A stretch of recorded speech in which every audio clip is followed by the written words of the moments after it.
শেখ বশিরউদ্দিন বাণিজ্য উপদেষ্টা কথা বলছিলেন। ঢাকা দক্ষিণ সিটি কর্পোরেশনের মেয়র হিসেবে বিএনপি নেতা ইশরাক হোসেনকে দায়িত্ব বুঝিয়ে দেওয়ার দাবিতে নগর ভবন ব্লকেট কর্মসূচি ঘোষণা করেছে তার সমর্থকরা।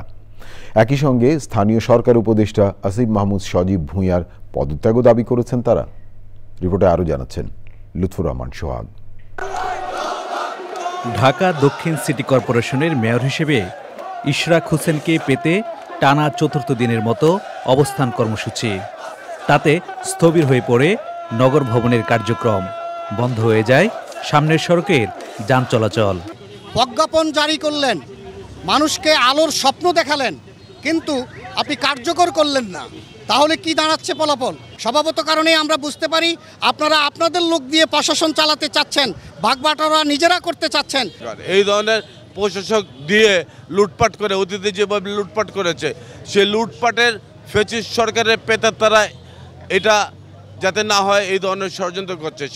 আন্দোলনকারীদের অভিযোগ, ইশরাক হোসেন যাতে নগর ভবনে বসতে না পারেন সেজন্য গড়িমসি করছে সরকার। কর্মসূচির পুরো সময় জুড়ে তারা স্লোগান দেন স্থানীয় সরকার উপদেষ্টার বিরুদ্ধে। যেহেতু হাইকোর্টের রায় আমাদের মেয়র ইশরাক হোসেনের পক্ষে এসেছে, এই রায় কেন মেনে নিচ্ছে না? শাহাদাত সাহেব চট্টগ্রামের মেয়র হিসেবে কাজ করবেন, নগরবাসী সেবা করবেন, আমাদের ইশরাক সাহেব কেন পারবে না?